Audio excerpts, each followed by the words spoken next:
பிரியமானவர்களே, இன்றைய வேத வார்த்தை கடவுள் கொடுத்த வார்த்தை. உபாகம் 28 ஒன்று வாசிக்க போன மாதம் முழுவதும் நம்மளை கண்மணி கருவி போல பாதுகாத்து வந்திருக்கிறார். இந்த மாதத்துல நம்மளுக்கு முதல் நாள்ல பெரிதான ஒரு ஆசீர்வாதமான வார்த்தை கொடுத்திருக்கிறார். வாசிக்க கேட்போம். ஸ்தோத்திரிக்கிறோம் ஆண்டவரே.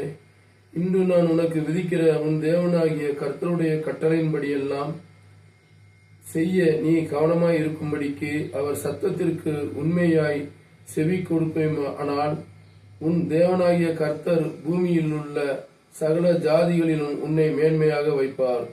நீ உன் தேவனாகிய கர்த்தரின் சத்தத்துக்கு செவி கொடுக்கும் போது இப்பொழுது சொல்லப்படும் ஆசீர்வாதங்கள் எல்லாம் உன்மேல் வந்து உனக்கு பலிக்கும்.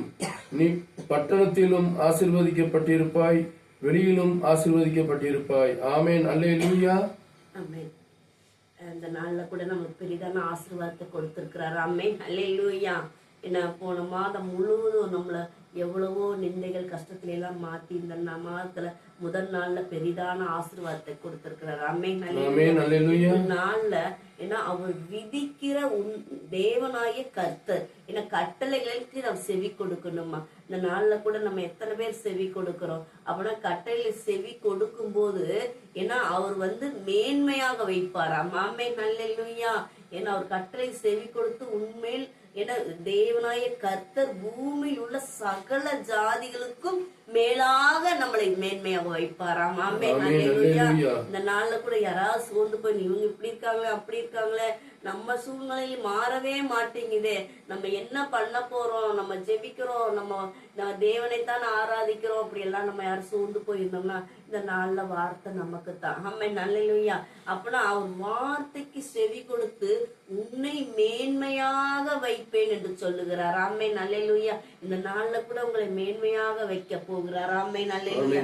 அப்பனா இந்த வார்த்தை நம்ம விசுவாசிக்கணும். அதே 2வது வசனத்துல வாசிக்கும் போது நீ உன் தேவனாய கர்த்தரை சத்தத்துக்கு செவி கொடுக்கும் போது இப்பொழுது சொல்லப்படும் ஆசீர்வாதம் எல்லாம் உண்மையில் வந்து பழிக்குமா. ஆமென். அல்லேலூயா. அப்ப நம்ம செவி கொடுக்கும் போதுதான் ஏன்னா இந்த வார்த்தை நம்மள கிட்ட பழிக்குமா. ஆமென். அல்லேலூயா. நம்ம எத்தனை பேர் செவி கொடுக்கிறோம், நம்ம ஏதாவது வேற எல்லாத்துக்கும் நம்ம முக்கியத்துவம் கொடுக்கிறோம். அப்படின்னா தேவனோட வார்த்தை வரும்போது நம்ம தள்ளி விட்டுட்டு போகிறோம். ஒரு ஆமேன் கூட போடுவதற்கு நமக்கு மனசு இல்லை. அப்பனா ஆமேன் சொன்னா என்ன அர்த்தம்? அப்படியே நடக்கும். இந்த ஆசீர்வாதத்தை கேட்கும் போது இந்த ஆசீர்வாதம் அப்படியே உங்கள்கிட்ட கடந்து வரும். ஏன்னா இது நீங்க ஆமேன் போடும்போது அப்படியே நடக்கும்னு சொல்லிதான் அதுக்குதான் அந்த வார்த்தை. ஆமேன். அல்லேலூயா. அப்ப இதுதான் அவர் சத்தத்துக்கு செவி கொடுக்கும் போது அவர் சொல்லப்படும் ஆசீர்வாதம் எல்லாம் உம்மிடம் பழிக்குமா. ஆமென். அல்லேலூயா. அது போல அது 3வது வசனத்துல கூட வாசிச்சோம்னா நீ பட்டணத்திலும் ஆசீர்வச்சிருப்பாய், நீ வெளியிலும் ஆசீர்வச்சிருப்பாய். ஆமென். அல்லேலூயா. இந்த நாள்ல கூட நம்ம எங்க பட்டணத்துக்கு போறோமா, வெளியில போறோமா, எங்கேயாவது போனா ஐயோ புது இடமா இருக்கே, புது மனசுல இருக்காங்களே, நம்ம என்ன பண்ண போறோம் அப்படின்னு தவித்து கொண்டு இருக்கிறீங்களா? ஒண்ணும் கவலைப்படாதீங்க. தேவனோட வார்த்தை உங்களிடத்தில் வருகிறது. நீ பட்டணத்திலும் ஆசீர்வச்சிருப்பாய், வெளியிலும் ஆசீர்வச்சிருப்பாய் என்று. ஆமென். அல்லேலூயா. அல்லேலூயா. ஒன்றுக்கும் கவலைப்பட வேண்டாம். அதே 4வது வசனத்துல வாசிக்கும் போது உன் கர்ப்பத்தின் கனிகளையும் உன் நிலத்தின் கனிகளையும் உன் மாடுகளையும் பெருக பண்ணுவாராம். ஆமென். அல்லேலூயா. இந்த நாள்ல கூட நம்மளுக்கு ஏன்னா ஆடுகளையும் மாடுகளையும் நம்மளுக்கு பெருக செய்கிறார். ஆமென். அல்லேலூயா. நம்ம ஒவ்வொன்றையும் நம்ம சூழ்நிலைகளை அறிந்த தேவனாய் இருக்கிறார். அதனால இந்த நாள்ல கூட பெரிதான ஆசீர்வாதத்தை கொடுத்து கொண்டு இருக்கிறார். ஆமென். ஒன்றுக்கு அவ்வளவு ஒண்ணும் இல்லையே கவலைப்படாதீங்க.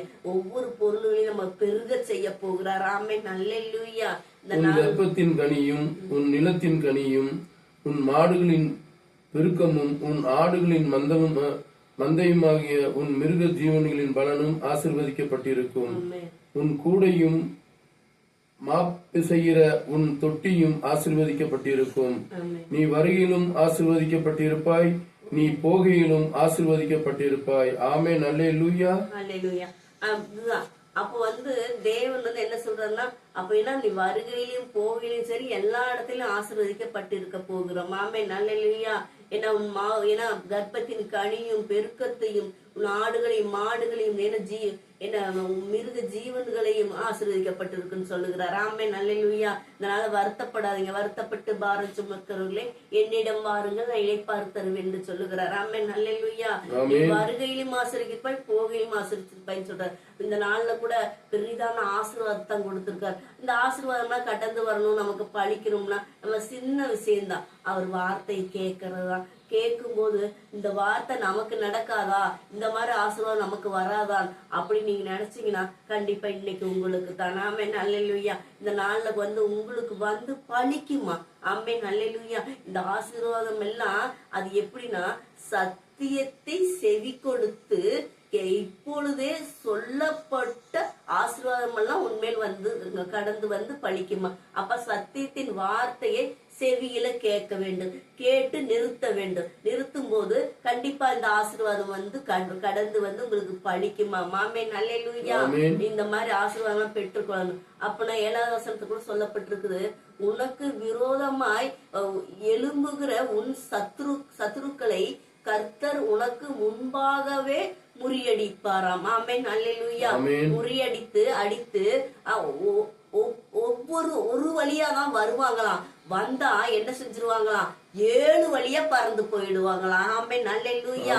அப்பனா எப்படி இப்படி நடக்கும்னா தேவனோட வார்த்தையை கேட்கும் போதுதான் நடக்கும். ஆமென் அல்லேலூயா. ஏன்னா உனக்கு விரோதமான நம்மளுக்கு எத்தனையோ ஒரு விரோதி இருப்பாங்க. அப்பனா நம்மள எதுல முறியடிப்பாங்களான்னு பாப்பாங்க. அப்பனா நமக்கு ஒன்றுக்கு கவலைப்படக்கூடாது. அவங்க ஒரு வழியா தான் வருவாங்க. ஏன்னா வந்தாலும் 7 வழியா ஓடி போயிடுவாங்க. ஆமென் அல்லேலூயா. அதனால இந்த நாள்ல கூட நம்ம விரோதிக்கு நம்ம சில நேரம் ஐயோ என்ன பண்ணிடுவாங்க, ஏது பண்ணிடுவாங்க, நம்ம சூழ்நிலை மோசமா இருக்குது, நம்ம பலம் இல்லாமல் இருக்கிறோமே அப்படின்லாம் நினைச்சிருந்தா அந்த நாள்ல அந்த வார்த்தை உங்களுக்கு தான். ஏன்னா பலமோடு இருக்கணும். ஏன்னா தாவீது சின்ன பையன் தான். அப்பனா அவன்கிட்ட என்ன பலம் இருந்திருக்கும். அப்படியே அவ்வளோ பெரிய கோலியாத்தை கொண்டான்னா அவனுக்குள்ள இருந்தது சின்ன பையன் பெரிய இருதயமா இருந்தது. அப்பனா நம்ம பெரியவங்க நம்ம கிட்ட என்ன இருதயம் இருக்குது, சின்ன இருதயமா இருக்குது. இதுதான் நம்ம யோசிக்க வேண்டும். அப்பனா நம்ம ஆளுக பெருசா இருந்தா பத்தாது, நமக்குள்ள பெரிய இருதயமா, ஏன்னா சின்ன விசுவாசம் இருக்கக்கூடாது. ஏன்னா தாவீதுட்ட சின்ன பையன் தான், பெரிய விசுவாசம் இருந்தது. அப்பனா நம்ம பெரியவங்க தான், நம்மகிட்ட சின்ன விசுவாசம் இருக்குது. அப்ப இந்த மாதிரி வார்த்தையெல்லாம் நம்ம கடந்து வரோம்னா நமக்குள்ள பெரிய விசுவாசம் இருந்தா தான் இந்த ஆசீர்வாதம் நமக்குள்ள கடந்து வரும். ஆமென் அல்லேலூயா. இந்த வார்த்தை படி நம்ம விசுவாசிக்கணும். இந்த வார்த்தை இந்த ஆசீர்வாதம் நமக்கு தான். இன்னைக்கு நம்ம யாரு நினைக்கிறோமோ கண்டிப்பா இந்த ஆசீர்வாதத்தை நம்மளுக்கு கொடுத்திருக்கிறார். நம்ம பெற்றுக்கொள்வர்களாக இருப்போம். ஆமென் அல்லேலூயா. ஒன்றுக்கும் கவலைப்படாதீங்க.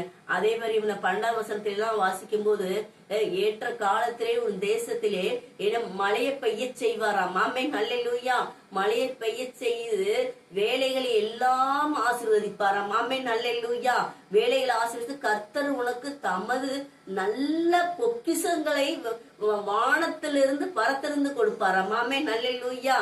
அந்த பரத்திலிருந்து கொடுப்பாரா. நீயும் கடன் வாங்க மாட்டாய், ஏன்னா அனைத்து ஜாதிக்கும் கடன் கொடுப்பாய் என்று சொல்லுகிறார்.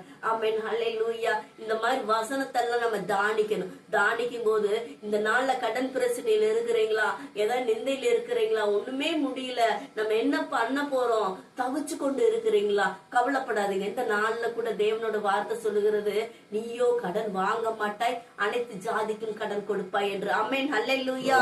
அப்ப இந்த வார்த்தை வைத்து தானிக்கும் போது கண்டிப்பா உங்கள் கடன் பிரச்சனை மாறும். நீங்க அனைத்து ஜாதிக்கும் கடன் கொடுக்க போகிறீர்கள். ஆமென் அல்லேலூயா. அப்ப இந்த வார்த்தை எடுத்து வைத்து இந்த வார்த்தையின்படி எனக்கு செய்யுங்க ஆண்டவரே, நீங்க கேட்கும் போதுதான் அது நடக்கும். உங்க கடன் பிரச்சனையும் மாறும். நீங்க எல்லா ஜாதிக்கும் கடனை கொடுக்க போகிறீர்கள். ஆமென் அல்லேலூயா. இந்த ஆசீர்வாதமான வார்த்தைக்காக நம்ம ஜெபித்துக் கொள்ளலாம். ஸ்தோத்திரிக்கிறோம் ஆண்டவரே, ஸ்தோத்திரம் ஆண்டவரே. தகப்பனே ராஜா சோதரிக்கிறோம் அப்பா. உபாகம் 28 ஆண்டவரே நாங்க தானித்தோம் ராஜா சோதரிக்கிறோம் அப்பா. இந்த ஆசீர்வாதம் எல்லாம் ஆண்டவரே இந்த வார்த்தை யாரெல்லாம் கேட்டுக்கொண்டு பார்த்து கொண்டு இருக்கிறாங்களப்பா தகப்படி, இந்த மாதிரி வார்த்தை ஒவ்வொருவருக்கும் நீங்க கடந்து செல்லும்படி உங்க வார்த்தை ஆண்டவரே செவி கொடுத்து கேட்கிற பிள்ளைகள் ஒவ்வொரு பிள்ளைகளும் நீங்க ஆசீர்வதிக்கும்படி நாங்க செபிக்கிறோம் ஐயா. தகப்பனே ராஜா சோதரிக்கிறோம் அப்பா.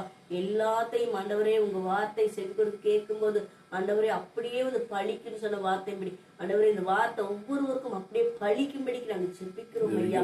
தகப்பனே கடன் பிரச்சனையில எத்தனையோ மக்கள் ஆண்டவரே பதித்து கொண்டு இருக்கிறாங்கப்பா. இங்க வாங்கி அங்க கொடுக்க, அங்க வாங்கி இங்க கொடுக்க, ஒவ்வொரு கடனிலான மீண்டு வர முடியாம தவிக்கிற ஒவ்வொரு மக்களுக்காக செபிக்கிறோம் ஐயா. தகப்பனே ராஜா, உபாகம் 28:12 சொன்னது போல ஆண்டவரே தகப்பனே ராஜா, ஐயோ கடன் வாங்க மாட்டேன், அனைத்து ஜாதிக்கும் கடன் கொடுப்பா இந்த வேதவசனப்படி ஆண்டவரே இந்த கடன் பிரச்சனையில மாறும்படி இயேசு கிறிஸ்து நாமத்தை நான் கட்டளை கொடுக்கிற சாமி. தகப்பனே அப்படியே நடக்கும்படிக்கு நாங்க செபிக்கிறோம் ஐயா. தகப்படி இந்த கடன் மாறட்டும், அனைத்து ஜாதிக்கும் கடன் கொடுக்கிற பிள்ளைகளாக ஒவ்வொருவரையும் மாற்றும்படி இயேசு கிறிஸ்து நாமத்துல நாங்க கட்டளை கொடுக்கிறோம் சுவாமி. அனைவரும் உங்க கரத்துல கொடுக்கிறோம், எங்களை உங்க கரத்துல தாழ்த்தி கொடுக்கிறோம். செய்வனுள்ள நல்ல பிதாவே, ஆமென் ஆமென். அனைவருக்கும் சொல்றோம்.